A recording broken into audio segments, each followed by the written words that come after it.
back to CozyAnimeCookie, aka your girl Lisha, and we are gonna dive into this free otome game called Academy of Carols. I thought it would be so appropriate since the holiday season's coming up, and for some reason I am just really into the Christmas holiday. I don't know why, but it's really just dawning on to me now. So anywho, let's go ahead and dive into this story.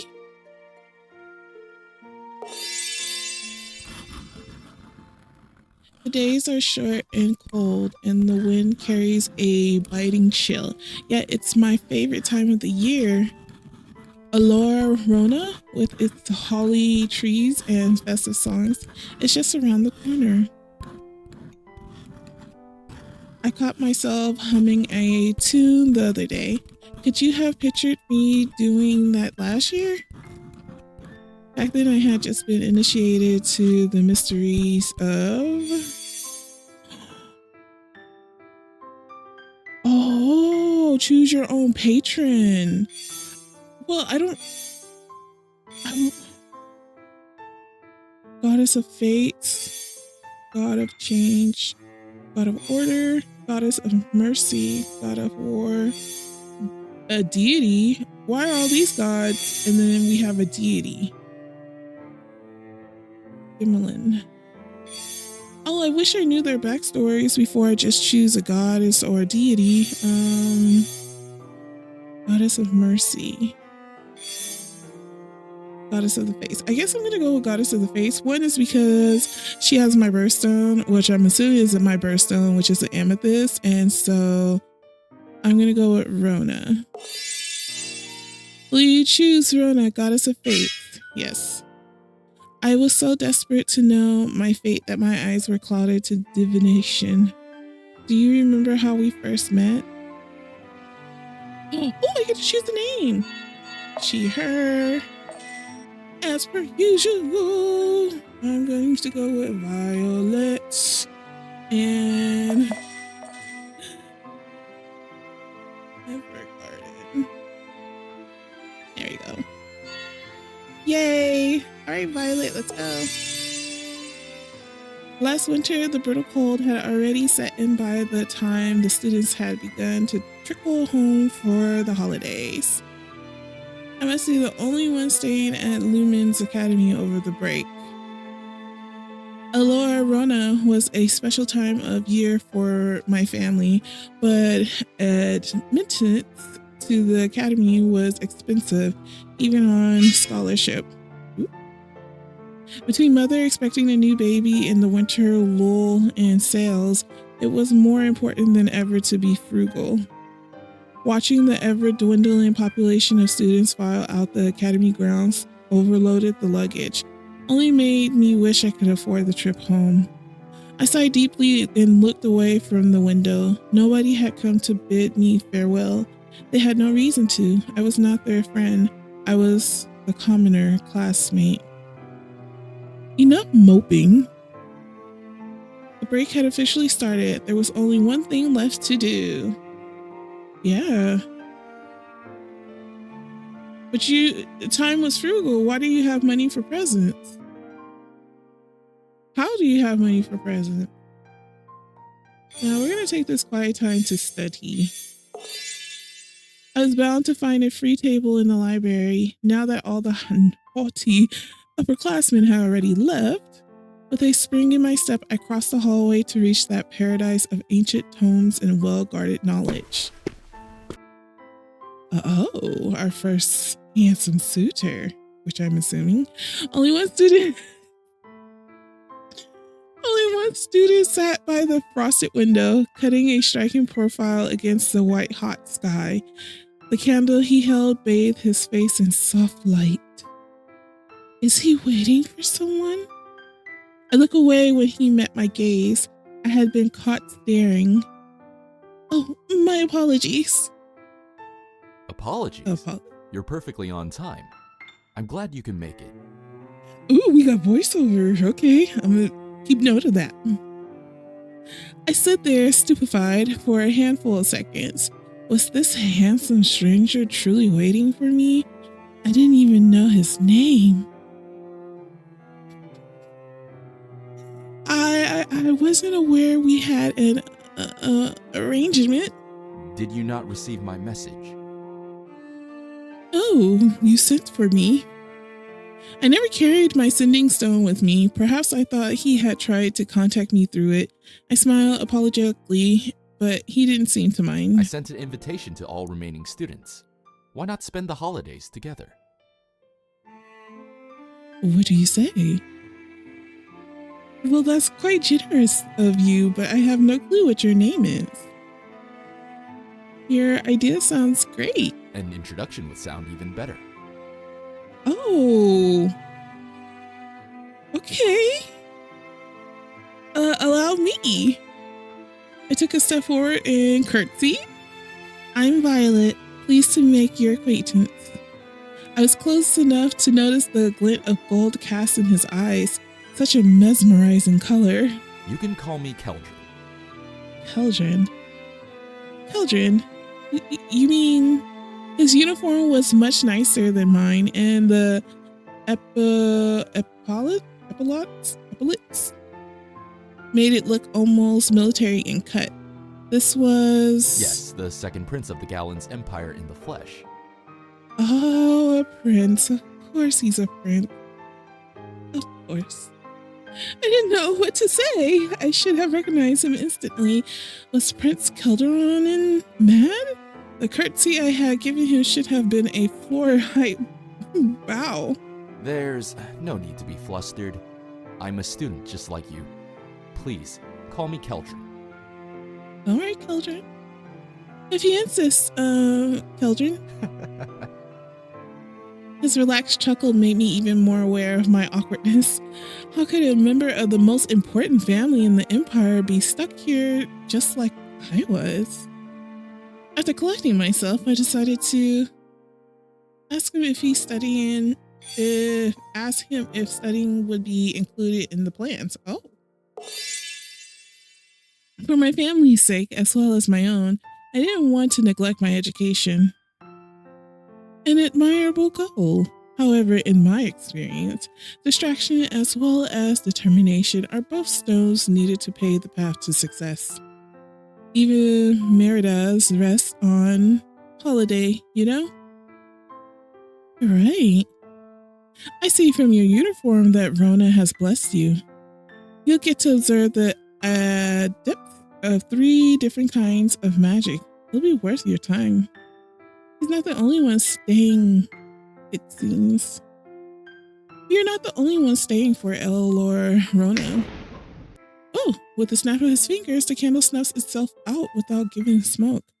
I wish I could do something like that. I'm not surprised Maiden is not here, but Kiva's absence is strange. 4 is a cozy number. I smiled at the prospect of sharing El or Rona with someone else. I will tell them to come tomorrow. I had a small feast in mind, but secret gifting too. It's hard to buy presents for strangers. That's exactly why I want you to meet them first. Face to face with the prince, it was hard not to notice the way his golden hair brushed against his sharp features. So distracting was it that I immediately agreed to the secret gifting, despite being strapped for cash. I can back away now. Shall we meet here again tomorrow, about the same time? I'll be here. There. This was the first invitation I had ever received.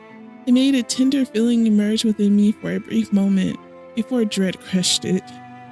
With what money will I join the secret gifting? I tossed and turned in my bed that night, thinking about what kind of people Maiden and Kiva would be. And picturing Keldrin's warm smile and the candlelight turning his eyes into pools of honey. Money or not, I want to make this work. Seeing the hallway so devoid of life felt wrong, amplified by the cavernous ceiling. Every step echoed loudly. And where did I meet the others on the way? A dissonant echo spread through the hallway. Footsteps and bells. Where were they coming from? I looked around, but the hallways and their staircases were wrapping the sound too much. Hello? There you are. Oh, a pile of walking decorations ascended the stairs. No, that was incorrect. I could see 2 arms keeping everything together and 2 legs under the pile. Just a second. When she put down the decorations, I saw the girl underneath. Her delicate braids were collected at the top of her head and flowed over her cyan cape. Hello. I know who you are, but I don't think you can say the same. Oh. Are you Kiva? She twirled around with a curtsy. The one and only. And you must be... Violet! She knew my name already? Unlike many of my classmates, I liked her already. Are you going to the library? Yep. Keldrin put me in charge of the Roman-tide decorations. What do you think? She showed me her bounty. There were holly branches, ribbons, and bells, plus a thin casted crown and an augury board. I had never seen so many decorations in one place. Let me help you with them. Appreciate it. No matter how little I tried to move, the bells made an hellish echo. The door to the library was open. Kevin and I squeezed inside and offloaded the decorations onto a table. I could hear you coming from the other side of the academy. Oh, did I buy too many bells? They won't make noise once you hang them. But that's why I got so many. Their ringing is so cute. You know, that is one thing that I do miss about decorating the entire house. Now, I only decorate my little desk area, but not like the outside anymore, because that's a lot of work. But we used to have this bell thing that used to sit on the knob of your door, and every time you open it, you'll hear the chiming of the bells. And I might end up just going to get one. I'm gonna see if I can find one, because I love that sound. Keldrin chuckled and walked over to look at the decorations. This will suffice, right, Violet? Oh, yes. A blush crept to my cheeks. I haven't been asked about my opinion in a long time. Do you happen to know where Maiden is? Right, he was supposed to come as well. When I saw him last, his sending stone was glowing and he didn't look that happy. Even with the clicking of his tongue, Keldrin appeared dignified. Well, start without him then. What do you say? I hope he won't mind. And I hope he will. I have a feeling Keldrin and Maiden don't much enjoy each other's presence. Keldrin sat down at the head of a nearby table, a gesture that was simple yet commanding. Kiva and I took the seats on his sides. We all agree we should have a dinner party, correct? Even Maiden agreed. Excellent, Violet. That sounds lovely. Perhaps we should divide up our duties now. I'm not good at cleaning, but I'm a decent cook. I had made a huge fool of myself. Keldrin looked at me with confusion before smiling awkwardly. Cooking? There will be no need for that. I will make some arrangements with an inn in town. Oh, of course. Do you also miss the food from home, Violet? When someone hands you the perfect excuse on a silver platter, you take it. Yeah. Then it's decided. Now, who's in favor of secret gifting? That's all you have been talking about for days now. Because it's the best part of El Rona. Feels right, it was. I had always enjoyed picking presents. What if they were on a budget? Perhaps I could make something myself? I'm in! Same here. Watching them get excited for the festivities brought a big smile to my face. This is what Roman-tide was all about. We should draw the name of our secret giftee. We went to work and had 4 folded strings of paper ready in no time. Allow me to do the honors. He drew a string and unfolded it. He glanced at me for a second before hiding the paper. Am I his secret giftee? Butterflies fluttered in my stomach at the thought. A commoner and a prince? Finding common ground in a gift? Like, that would ever happen? Oh, nice! Kiva looked delighted with her giftie. Your turn, Violet! I drew one of the 2 remaining strings of paper. Cauldron? I read the 7 letters of his name again and again and again. My newfound confidence was gone. I couldn't give the second prince a handmade trinket. What could he possibly be lacking? Let me mark the remaining paper. I'll give it to Maiden when I see him. No peeking. I wouldn't dare. At what time do the shops close today? Earlier, I believe, so if you want to have enough time to look around, you should leave now. My eyes were drawn to the pile of holly branches and ribbons. But shouldn't I help with the decorations? I will take care of them. Such is the burden of the tallest of the group. Keldrin's chest rumbled in his chuckle. Violet, do you mind if I tag along? Not at all. I would appreciate the company.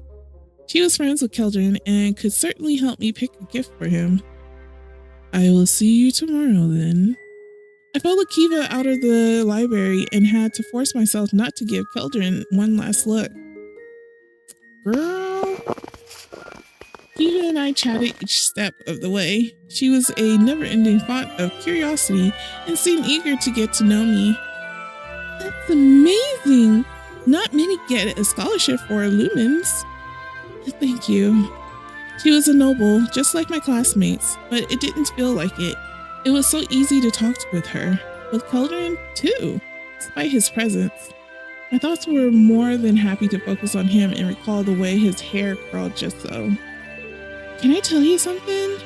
I sort of have a little crush on the person I'm shopping for. Maiden? Yeah, and now I have no idea what to get him. You two were in the same boat, but you couldn't admit it so freely. The thought was comforting. We spent the evening touring different stores and sharing ideas back and forth. I hadn't had so much fun in a long time. The shops were closing soon, but Kiva insisted on visiting the last one. It's now or never. We were both empty-handed. Everything we had seen was either too generic or too pricey. I didn't want to look cheap, but with the little money I had left, I didn't really have a choice. A variety of pawned and secondhand items were on display, from antiques to curio and trinkets. Oh, this looks perfect for him. She held a small wood and metal shield up to the view. It was hard to tell the value of a lot of the goods here, and the shield was no exception. I didn't know anything about Maiden. Would he like the shield? Trust your instincts. The craftsmanship is excellent, and look at the details. It's ornamental, yet functional. If only it was that easy for me. Well, I'm settled. What about you? A couple of items had caught my eye. I could get something safe like this candle. Its golden hue had caught my attention. It was almost the same shade as Keldrin's eyes, festive and handmade, a perfectly suitable Elo Neurona gift. Oh, I think I know who you're shopping for. I tried to mask my awkwardness with a chuckle. Isn't a candle a bit too boring though? This is my second choice. I showed her a secondhand light stone, polished by use. It only needed to be charged with magical energy to shed light for a whole night. Useful for cramming during exams, among other things. More practical. I like it. It's a better gift, but it's so expensive. A ring in the same price range caught my eye. The bulky golden band was inscribed with an insignia whose details had been lost to time. Topped with a large topaz, it was perhaps a bit flashy for my taste, but nobles often wore flashy things. An old book also caught my eye, the first edition of a classic novel, a coming-of-age story about a heroic young prince. I had read it enough times to know the story by heart. Keldrin is similar to the main character, in a sense. I absent-mindedly picked the book up to study the damage on the spine. I had only ever seen Keldrin within the library, but did he even like reading? Would he like to receive an old book? Hidden between the pages of the book was a delicate pressed flower. It was so frail and thin that I didn't dare to touch it. quite pretty. And the tome is a weighty one, too. You have a lot of good ideas. It will be fine no matter what you pick. After looking at all the options, I decided to purchase, I don't know, stupid candle, and then giving a secondhand ring to a prince.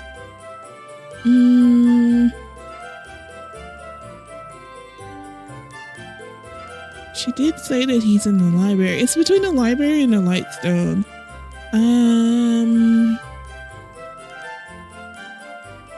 Gosh, I feel like he can afford anything at this point because he's a prince. I wonder which one tells me about myself.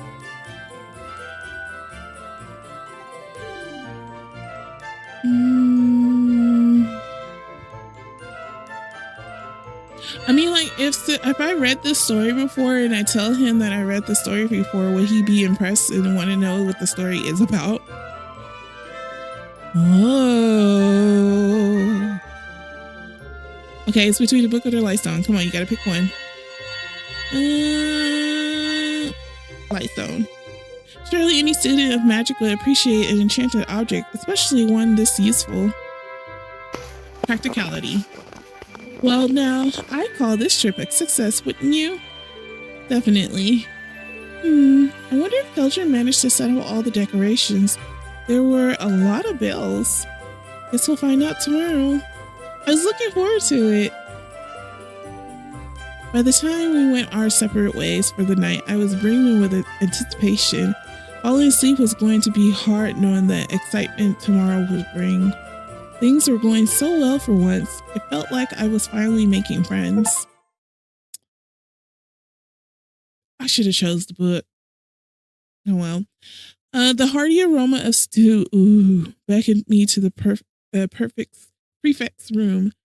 The closer I came to my dinner destination, the more my nose detected notes of cinnamon and nuts and the mouth-watering richness of a roast turkey. My empty stomach growled at the promise.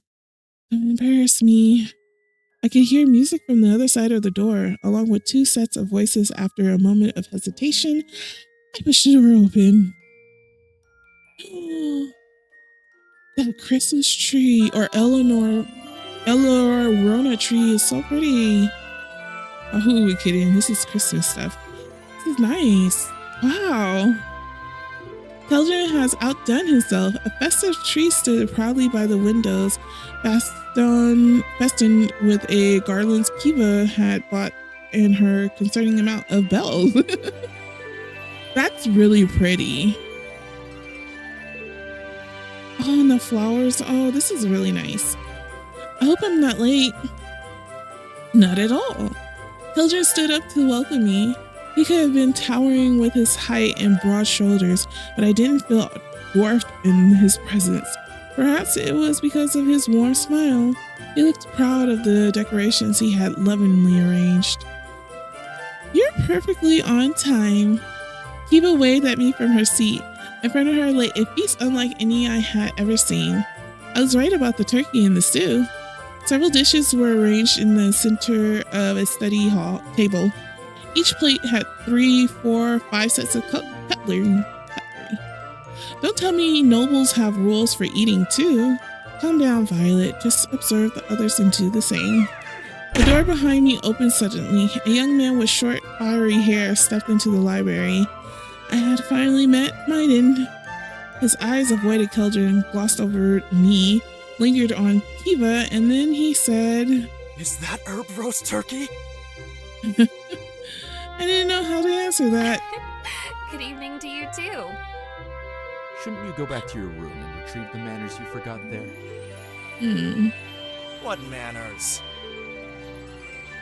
Keldrin's lips pursed in irritation. It looks kill. Proving my point again and again. Kiva stood up to place a hand on my shoulder and one on Maiden's arm. A squeak left his mouth and no amount of fake coughing could cover it. I don't believe you've been introduced to each other yet. Right. This must be... Violet, yes. And you must be the Maiden I've heard so much about. Nice to meet. Wait. Who's been talking about me? Violet is staying here to study like crazy, just like you. Perhaps we could do it all together. I expected a curt reply, perhaps a snort, but Maiden blushed instead and looked the other way. If you insist. Kiva's crest certainly seems neutral. That's set on embarrassing me. My stomach groaned loudly enough to be heard by everyone. If that isn't a sign that we should begin, I don't know what is. I eagerly took my seat, trying to pretend I had not just made a fool of myself. His Second Highness looks ready to give a speech. Please don't. We should at least give our thanks to the Lady of Fate and the Lord of Change. Sensible, unlike anyone else at the table. Seeing them poke at each other reminded me a bit of my siblings back home. I shall begin. He closed his eyes and recited a short prayer to Rona, goddess of fate. Despite the lack of rhymes, it bore the musicality of a song. What he said. My eyes were closed, but I could picture daggers being thrown. It was my turn to offer thanks. The prayer I knew was much simpler, but none of them minded. Kiva's was even shorter. Now then, may the feast begin. Maiden hid his hand under the table away from Kiva. He was channeling some sort of magic, and soon enough the little bells all around us chimed in a happy chorus. The food was so delicious that I had to remind myself to mind my manners. I really didn't want to humiliate myself in front of Keldrin, but the gravy was divine and the stew's vegetables melted in my mouth. Whenever I caught myself slouching, I straightened my shoulders, trying to look as composed as he was. How could he make cutting broccoli look so dignified? How do you celebrate Lord Rona and Ismet? By not speaking while chewing.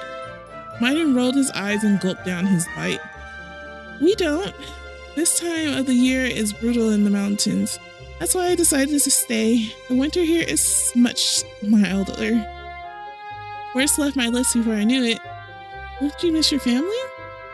We'll make sure you won't miss your family.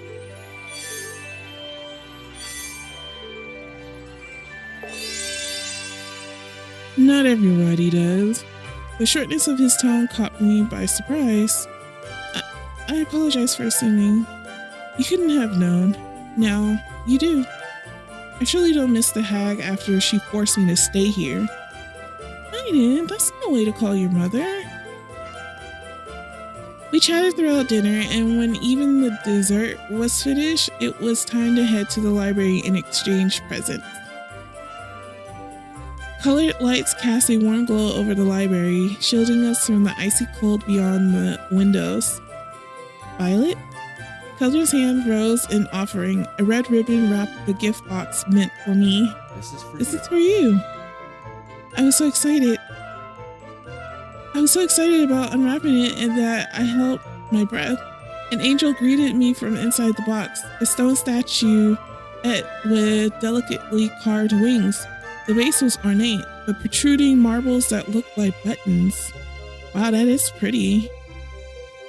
I instinctively pressed one, and the angel opened her mouth to sing a Roventide carol. I started to hum along, unable to mask a huge smile, and Keldrin joined me with his velvety voice.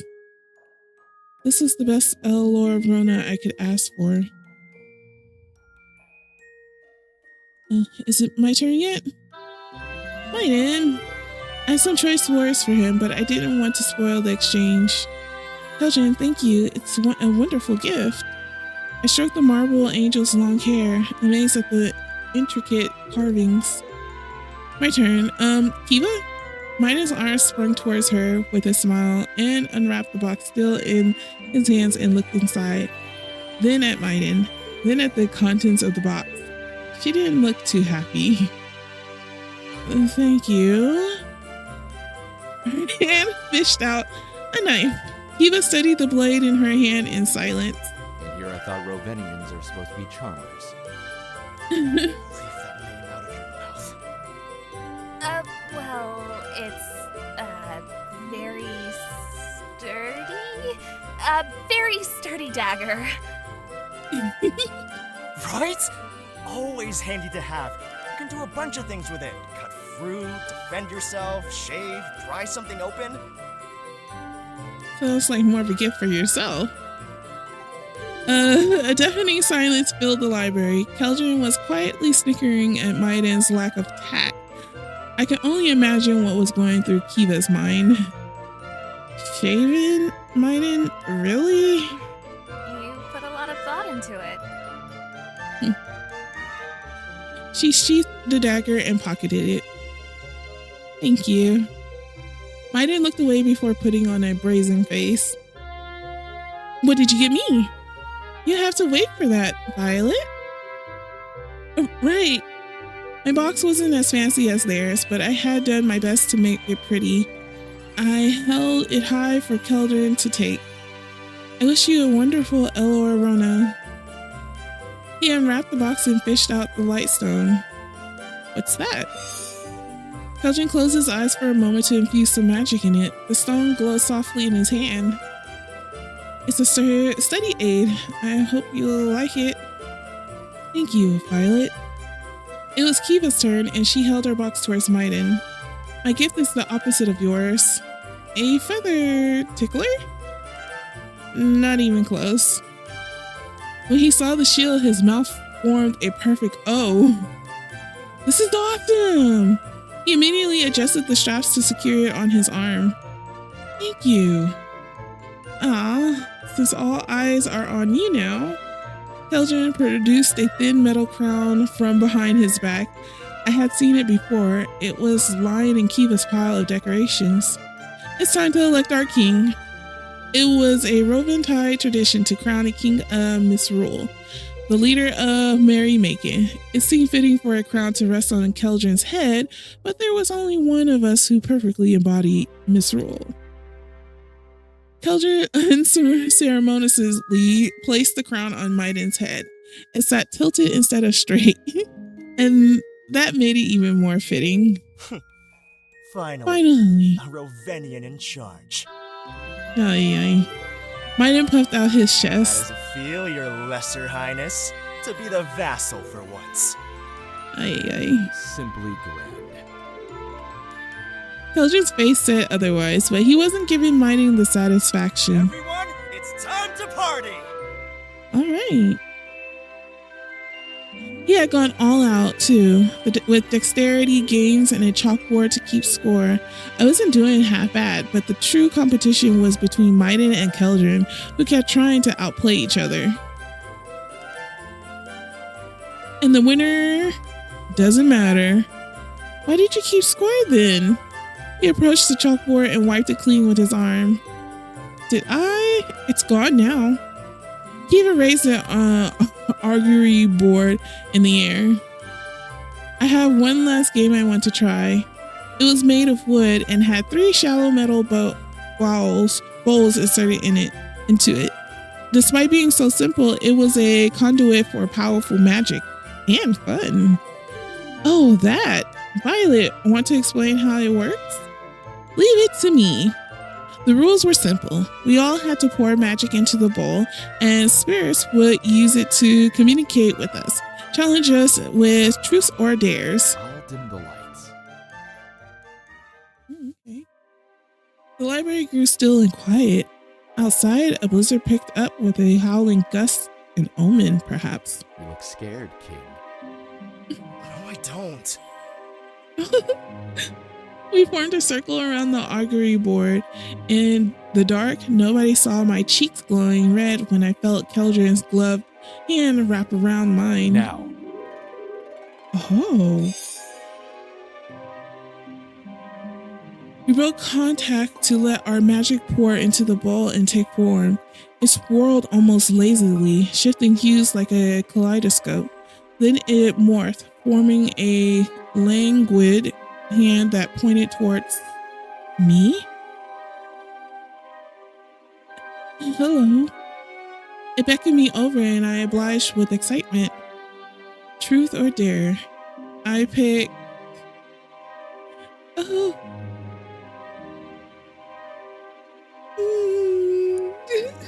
If I choose truth, I hope it doesn't ask me a personal question. But if I choose dare, I don't want to do something embarrassing. Oh, dare. A mouth formed from the Morpheus? Yeah. Magic. Curled in a smirk, when it opened, a whisper filled our minds. Face me if you dare. I've made a huge mistake. Face it. Does it want to fight you? I haven't done anything to it. Maybe it just wants me to find it. I was trying to appear brave despite my distress. Where could it be hiding? In the clock tower, I think? Or our instructor told us to avoid it since we're inexperienced. Is it safe for you to go alone? Won't you get possessed? That's not how violet magic works. I took a moment to collect myself, took a deep breath, and stood up. I'm going. Say hi to the spirit for me. And close the door quickly. I don't want to feel the cold. Oh, I'm really doing this. Okay. I felt Keldrin's watchful eyes on my back as I slipped out of the library. The hallway was already dark. The howling of the wind echoed, carried from one side to the other of the academy. What's the quickest way to the clock tower? After a moment of thought, I rubbed my cold arms and walked briskly to my destination. The spirit only asked me to face it. It won't spook me, I hope. The door to the clock tower was closed, but not locked. Did the spirit open it for me? It whined as I pushed it open to reveal utter darkness. Mind your step, Violet. The spirit was nowhere to be found. I was alone, cold, and I couldn't shake the tension off me. I'm here to face you. Nothing happened. Hello? Oh. Then something rang in my ears. It was a voice, but it sounded wrong, warped by secrets that I couldn't get grasped. Light erupted from above me, so pure and strong I thought I'd gone blind. The ferocious beat of my heart was all I could hear, and then... Well done. I instinctively rubbed my eyes, but they were not hurting. When I looked in front of me, Keldrin was there, with one hand on the door and one to shield his eyes. Violet? The light had washed away my fears and doubts. I felt proud, worthy of facing him. My hands were shaking from the excitement. I did it. I completed my dare. The clock tower had returned to darkness, and I could only hear Keldrin step back inside. And I witnessed your victory. Oh, he lifted his finger to ignite a spark that could light our faces. I won't lie. It suits you. Oh, thanks. I was alone with him, and something precious swelled in me, a deeper understanding of my feelings. I treasured it within me, reassured by Keldrin's light. Not yet. I can't tell him just yet. Shall we return to the others? When we returned to the library, heavy bells rang to mark the end of Misrule in the first hour of night. Keldrin took much pleasure in disposing Maiden, and after some more games and an additional serving of dessert, it was time to end our celebration. Chapter 2 completed. When I returned to my room, I was greeted by the book I had forgotten on my desk, still open and bookmarked with a quill. All the smiles, all the laughter that had managed to distract my evaporated in an instant. Why was I not allowed to enjoy myself for an evening? In the following days, I tried to stay strong and turn Kiva's invites into opportunities to study together. I did not always succeed. It had snowed so heavily that the academy seemed covered in a thick blanket of snow, soft as powdered sugar. Oh, I bet that is a wonderful sight to see. You know, there's a couple of sights that I would love to see in like this type of scenery. The snow scene in real life, this will be so beautiful. I would also like to see like a bunch of cherry blossoms or sakura trees.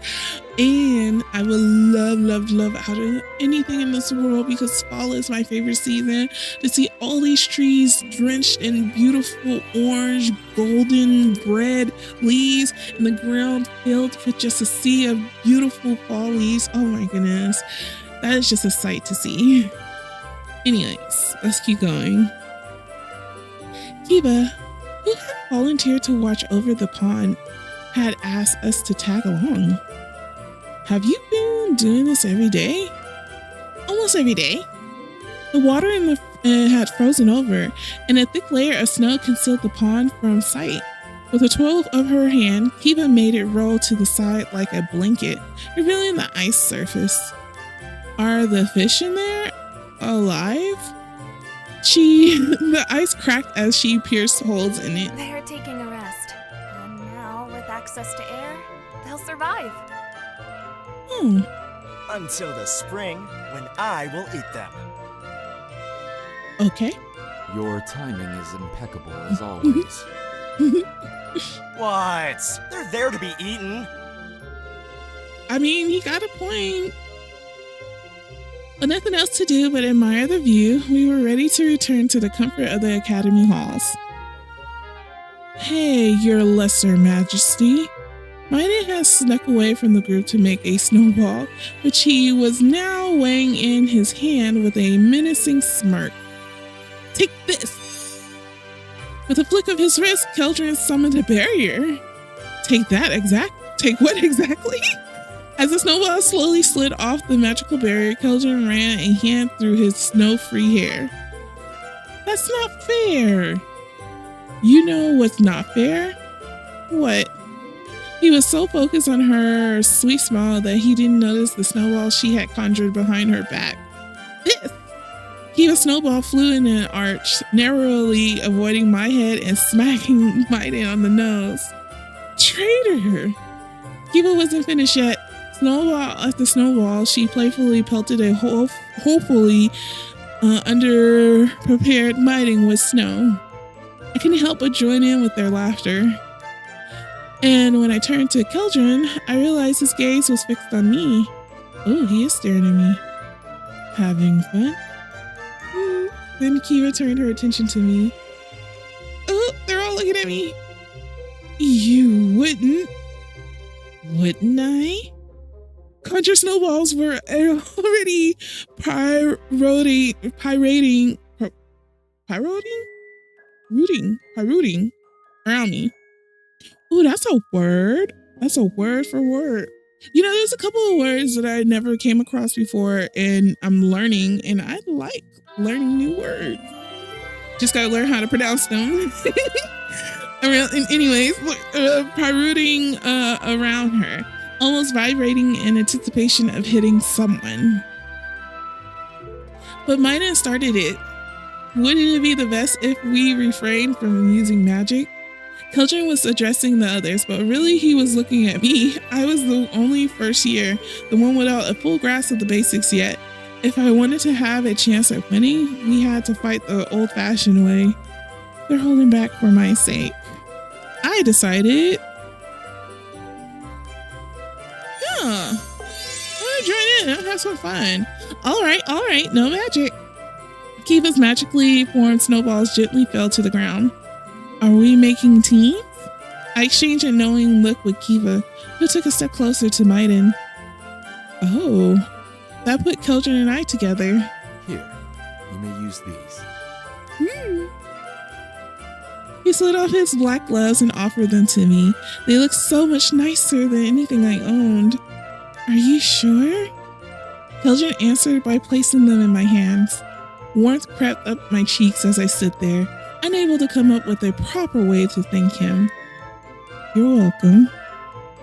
Yes, thank you. The gloves were wonderfully soft on the inside, but too big for my hands. They still retained Keldrin's warmth. Ooh, I bet that felt wonderful. The snow wasn't as biting anymore. We should... Without the cold to make my hands stiff, I was the only one with a snowball ready, and Maiden's face was the perfect target. Hey! Laughter erupted from all of us, him included. He was doing his best to sputter and look offended, but that huge grin wasn't fooling anyone. And the first point is ours. I didn't know we were keeping score. Maiden crouched to take a handful of snow. I'm going to obliterate you two. If you say it enough times, maybe you'll start believing it. My bad. I forget that there's voiceovers. Keldrin and I rushed behind the cover of a tree, large enough to hide both of us. Have you ever done this before? I saw it happen in the streets of the capital. He crouched to pat a snowball together. His fingers were red from the cold. Are you sure you don't want your gloves back? I will, once we win. Oh. Is losing not an option? Losing does not appear in my vocabulary. I hope you perform well under pressure. That is a lot of pressure. While we were talking, Kiva and Maiden had formed a pile of snowballs off to the side. Show your faces if you dare. Do you think you can throw one while crouching?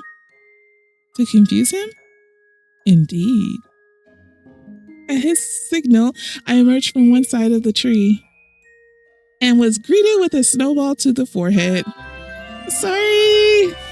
Keldrin's struggle was infectious. With a big smile, I wiped away the snow and searched for Kiva, who had ducked behind a wall. I'll get you for that! I said I'm sorry! All right. Ready to admit your defeat? No, I'm calling for a truce. So, who's the winner? Violet? What if I told you that I lost track after 20? What? Craving the warmth of the academy, we decided to head back. Amidst the chattering teeth, I looked at Keldrin's hands to see them stiff and red from the cold. Your gloves! I quickly took them off. I should have given them back earlier. Allow me. Oh, with a smile, he summoned a flicker of golden light in his palm. Healing light? The magic purged the visible discomfort of his hands, all while filling me with a strange sense of serenity. Kiva. He's like so perfect, isn't he? Yes, please. Oh, how nice. The flicker moved onto her achy hands. What about me? What's the magic word?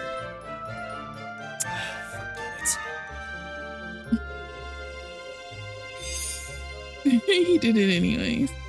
Rolling his eyes, Keldrin sent the spark flying towards Maiden anyway. No, we might not have kept score, but I'll count this one as a victory. I finally saw Violet laugh without a care in the world. Her arms reached out for us. Group hug! Oh. Do I have to? They're so cute. Maiden, you're no fun. His eyes were drawn by me. My heart throbbed sweetly. Come join us. Oh. You're the only one missing!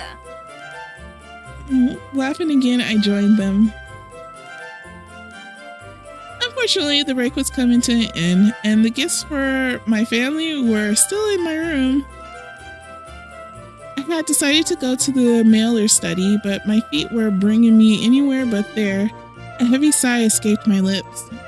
The gifts I prepared for my family were all in this meager box. I didn't have to mail it. I could deliver it to them by hand and risk never coming back to the academy. Posting it in my steed would have sent a message. It would have told everyone that I would not visit them and would spend the festivities alone. I was pacing back and forth, unsure of what to do, until a gloved hand waved in front of my face to reveal a perplexed Keldrin. So, this is where you've been hiding. What are you doing? Struggling. I can see that.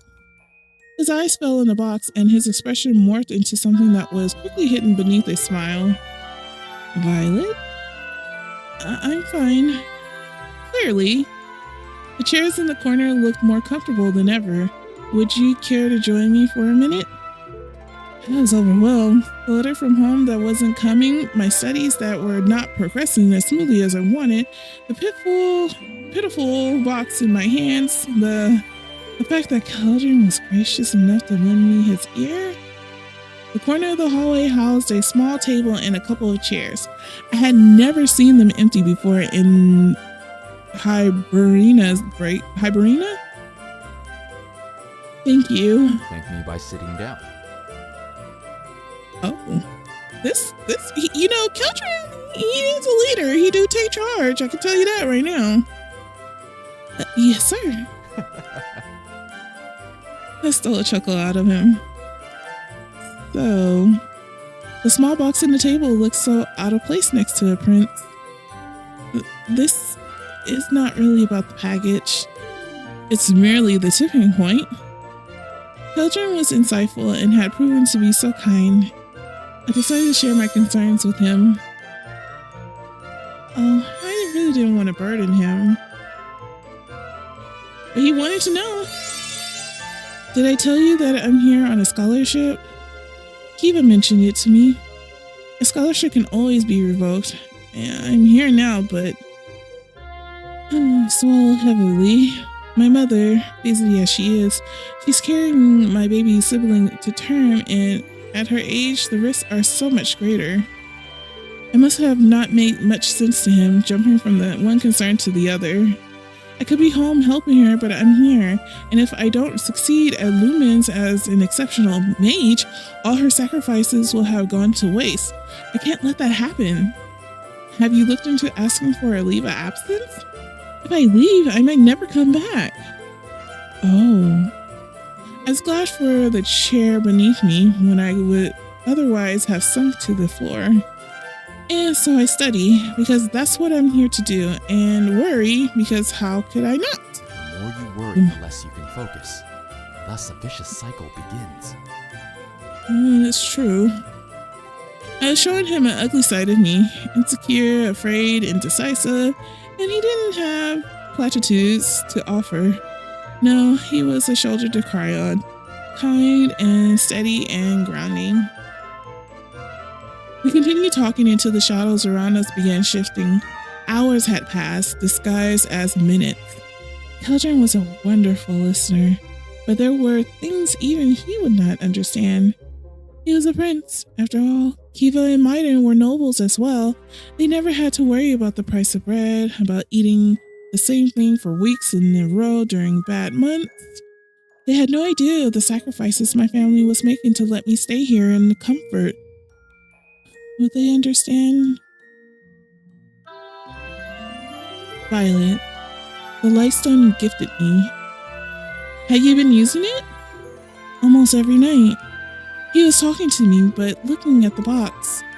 How did you feel about the secret gifting? I hope he isn't pitying me. It was fun. Was I not inconsiderate to suggest it without asking you first? You didn't treat me any differently based on status.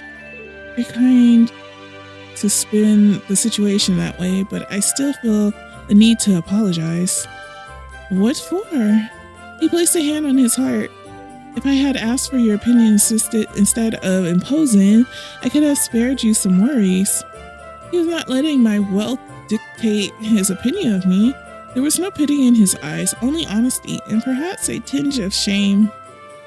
Oh, thank you. It almost looked as if he wanted to touch my shoulder for a moment, but his hand retracted instead.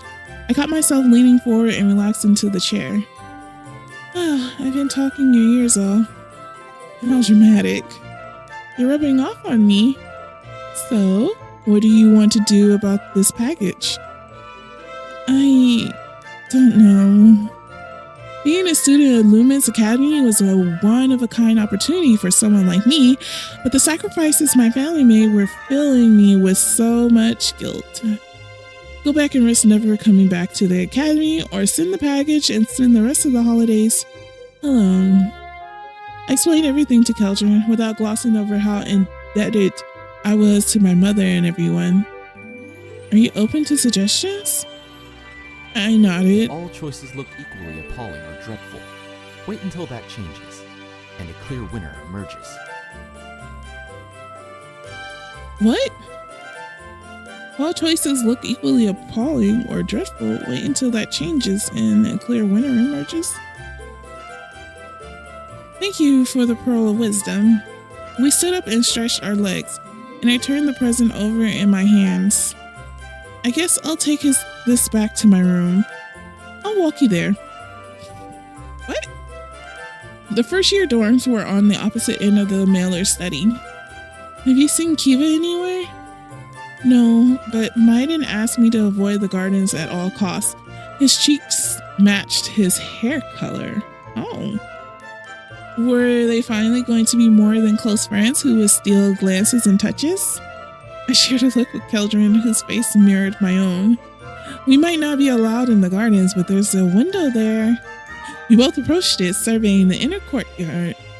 There were 2 seats of footprints in the snow that covered and diverged and led to Kiva and Maiden, closer than they had ever been, with their fingers intertwined and snow all over their clothes. The 2 mishaps-happened snow angels on the ground were already being covered by fresh snow. We should give them some privacy, right? Our eyes kept lingering on them. I never took Maiden for the type to make snow angels. Things he does for Kiva. I haven't been to the first year dorms in a while. The closer we were to my room, the sweatier my hands were becoming. Thankfully, he wears gloves. My thoughts were racing at the countless possibilities. Can I invite Keldrin into my room? Would he accept? What if he refused? Did I have the guts to invite him in? Is this your room? Yes. The answer sparked something in his eyes, a playful streak, perhaps like that of a lion toying with a gazelle. Have you ever had a room inspection? I didn't think prefects could do them. We can't. I was just making sure you knew. Is that a roundabout way of asking if he can come in? Am I the only one being weird about it? Why do I need to overthink everything? Do you want to come in? Pardon me. Pardon? He leaned forward, unable to mask a grin that told me that he had heard me perfectly. To be a gazelle. Would you like to come in? Since you asked so nicely, yes.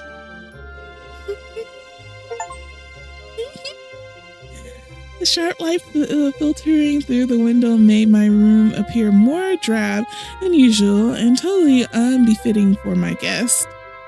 At least it's clean. Keldrin's golden eyes were drawn to the ornamental plates nestled in the walls, niches, and I started blathering to fill the silence. They were already in the room when it got assigned to me, and nobody ever came to claim them. I'm surprised you have kept them. They do add a touch of color. His gift was on a cabinet by the entrance. Keldrin smiled when he saw it, and then he looked around. The book I had left open on the desk drew his attention. I decided to... I don't know, show him the spells I was working on? You can look if you want. He leaned over to survey the content. I'm really struggling with divination. Oh, so that's what it is. If it's of any consolations to you, I understood very little of the augury system written there. Likewise. I sat on my bed before gesturing for him to take the chair. I don't think my heart could have taken it if he sat next to me. How can he make sitting look so elegant? Seeing his poise made me straighten my shoulders as well. Did you know that we're the only 2 students left at the academy? Kiva and Minor are still on the campus. While that might be true, I'm afraid they'll be in a little world of their own for a while. He snickered, making snow angels. Minor is never going to hear the end of it. Are you going to stay at the academy until classes start again? He avoided my gaze to look out of the window. I wish. I will have to leave tomorrow. Not attending the Imperial banquet would have consequences. Elorona is an important day for the Imperial family. I guess even Keldrin can't escape his responsibilities. Then his words sink in. I would be the only person left at the academy. All alone during festivities meant to be shared with family. All alone without the few friends I had managed to make. I hated it. Tell me, where do you come from, exactly? Keldrin's words brought me back to the present, to my room. I focused on my breathing and fought back the tears. Alikji? A small village on the edge of future forest? He leaned forward with a smile that was all for me. Somehow, having him look past my sadness to see me cheer me up. I had been there, to the forest, not the village. The mists that permeate the woods hide many secrets. He must have been in Rimini. That's on the opposite end of the forest. I always wonder if it's so misty around Rimini because of the lake. On the eastern side, where I'm from, the forest looks much less magical. Yes, or it might be me, sticking to the road and avoiding the sacred woods around the lake. His smirk reminded me of the night we played Truth or Dare. Ever been there? Only once, before discovering I could cast magic. Yet here you are unscathed. Perhaps the Fae saw the bud of magic in you before it blossomed. Oh, are they really able to see it? I thought they would hate me, coming from a family of carpenters and all.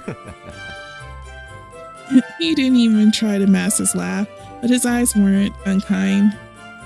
I didn't know they wouldn't. I was apologizing all the time for the trees we had felled to make furniture. If I was truly a gazelle, then why was I not scared in the presence of a lion? Perhaps because I knew he didn't see me as one. There he was, handsome and out of place in my too drab room, and yet he made me feel at ease. My troubles weighed less on my shoulders after our talk. You speak so highly of your family. Keldrin lowered his eyes, then turned to face the window and the sky beyond. And you never speak of your family at all. I was too polite to say it, but his glance told me that he knew the unspoken words between us. There was tension in his face and his slightly pursed lips. I had looked at him enough in these past days to notice it. I wish I could do the same. I wish I was at liberty to tell you more. He was quite formal for someone who had insisted I drop his title. What was he hiding? Keldrin did not want to talk about whatever that was, and I didn't want to push him. I understand. Bells tolled in the distance, marking the first hour of the night. The light was being sapped from the room while the sky remained white hot. Bleeding light framed Keldrin's profile, regal as a statue. I am afraid I must retire for the night. Pack everything for tomorrow. Sounds thrilling. Isn't it just? He stood up to smoothen a crease in his clothes. I will leave tomorrow at 9 and head for the docks. If you wish to return to Elegy, we might be able to do the first stretch together. I'll keep it in mind. Keldrin bowed to me, and Prince lowered his head for a commoner, a sight that made my heart skip a beat. He lingered on the doorstep just a moment more. I wish you a pleasant night. Thank you. That night, instead of being plagued by nightmares, I dreamt of being a lion. As silly as it sounds, it feels as if Keldrin is helping me even in my dreams. Maybe he is. He had already left, judging by the time. I threw a glance outside my window to the pond and saw Kiva and Mighting there, lost in their own little world, as he aptly put it. I dressed myself and left my room to be welcomed by emptiness. The common room was deserted. The hallways echoed with my steps. Something at the edge of my vision caught my attention. It was a letter? It floated right in front of my face, tickling my nose. Yes, I'll open you. Once I took it in my hands, the magic that animated it waned. It was from home? I couldn't help but smile as I broke the seal. How mistaken I was. Collapsed? I don't remember much of the content. Oop. I hit my mic there. My bad. I don't remember much of the content of the letter, but thinking back, I can still feel the dread that it instilled in me. My mother, stubborn even during her risky pregnancy, had collapsed from exhaustion, putting herself and the baby in even more danger. My father couldn't attend to the business. He had to take care of her, and without him, who would? I was the only one who could. Without the business, who would feed everyone? Who would pay for repairs on the roof? How could we keep warm? The words on the paper were all smudged. My tears had washed out the ink. I clutched the letter to my chest and felt something simmer and bubble and erupt. I screamed at the top of my lungs without anyone to hear me. It's unfair. Why? Rona, why? If all choices look equally appalling or dreadful, wait until that changes, and a clear winner emerges. I need to go back. Mother! I ran back to my room. I could barely see through the tears, and my hands were shaking so much I had to clutch them together. Did I even have enough money for the journey back? How much did I need to pack? Did I have to resign myself to never coming back? I don't know how much time I wasted there, overwhelmed and alone, frozen by fear. Only when I started going through the drawers, a solution presented itself to me. A ring that would quell all emotions. It was given to all violet mages to help us overcome the fear of knowing the future. Quite useless for a divination novice, until now. As soon as I slipped it onto my finger, a pleasant numbness washed over my frantic thoughts. I first checked how much money I had left. Enough to go home, not enough to come back. Oh well. I was still terrified of what that meant in the long term, but the ring pushed those feelings to the back of my mind, made them small and manageable. Let's pack everything then. Without my emotions to weigh me down, I managed to pack all my belongings. Not even wrapping Keldrin's gift managed to bring me to tears. Numbed as I was, all that was left was the box with the gifts I had prepared. If I'm feeling like this, imagine my siblings. They were the ones who saw Mother collapse. Clarity dawned upon me. The gifts might make them feel better. Bags in hand, box in the other, and most of the scholarship money in my pockets, all that was left was taking off the ring. When I slid it off, everything came back like a whiplash. The detachment that had helped me so much felt wrong, almost perverse. Get it together. I tossed the ring on the desk and walked out. When the door clicked closed, heavy tears began to muddy my sight again. I need to take a carriage to town. I don't want the coachman to see me like this.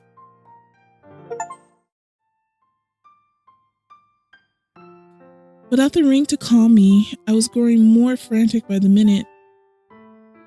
I had not checked when the ferry to Thoros would leave, and since Keldrin had left earlier that morning, perhaps I was already too late. If I can't get on the ferry, I'll walk it. I was desperate. When the carriage arrived in town, I thanked the coachman and hopped off with my things. While I wasn't crying anymore, I wasn't any less overwhelmed or alone.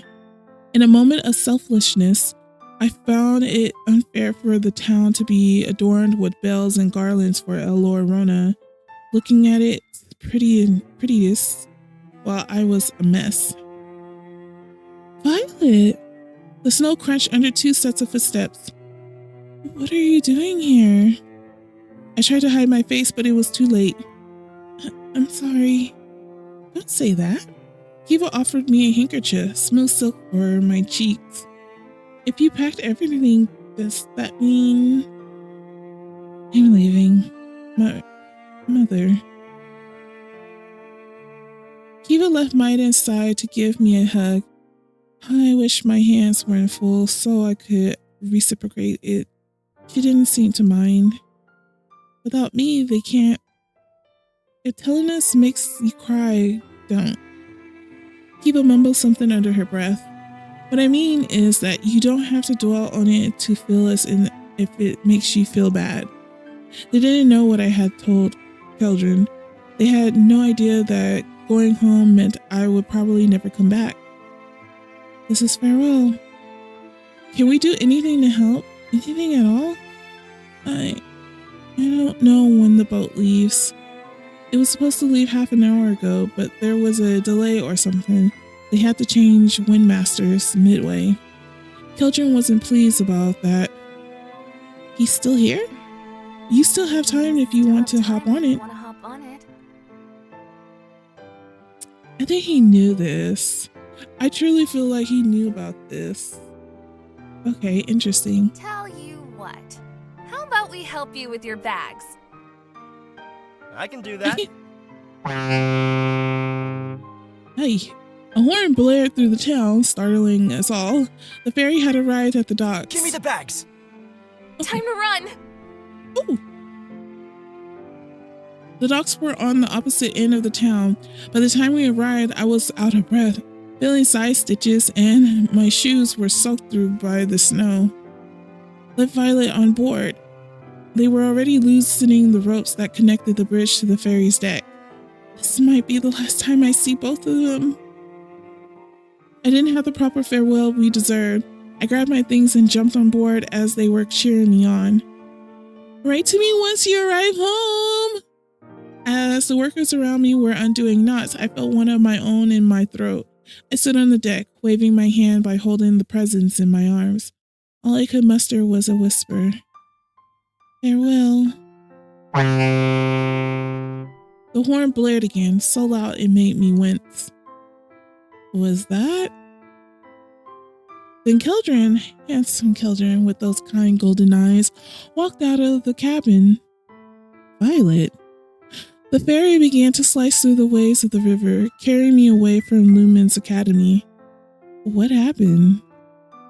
Time seemed to freeze, yet my cheeks were feeling hot. We should head inside. He took some of the bags and opened the door for me, covered in snow with puffy eyes and frozen eyelashes. The cabin was warm and welcoming. The other guests threw glances at us, but kept to themselves. Keldrin and I went to a corner, and I all but collapsed on the chair he offered me. Instead of platitudes, he gifted me with his touch.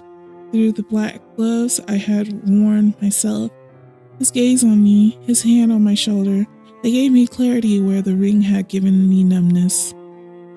There was nothing else I could do for the following hours. That would change once I reached Thoros. My mother, she needs me. That was all he needed to understand. Keldrin knew.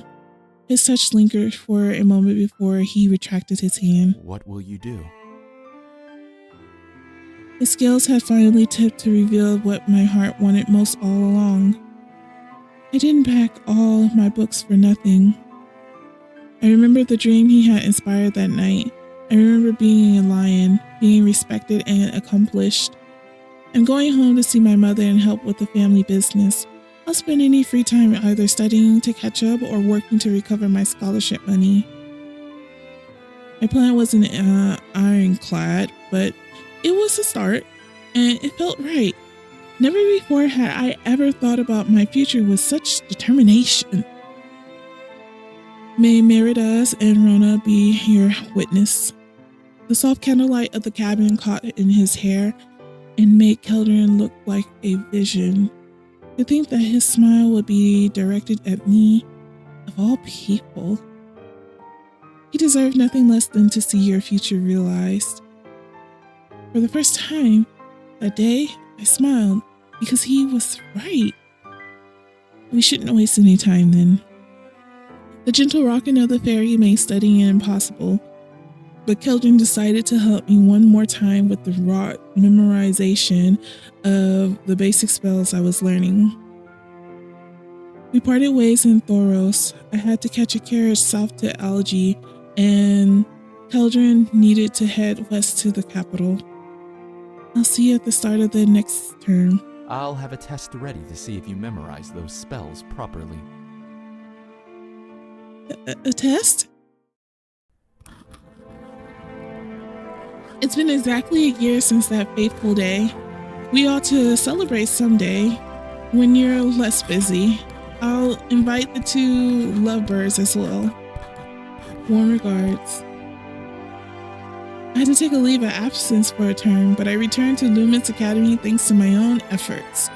This year, I was back home for El Orona. Studying was impossible between the baby and my other siblings, so I had decided to do the unthinkable, take an actual break. Even Merida's rest on a holiday, right, Keldrin?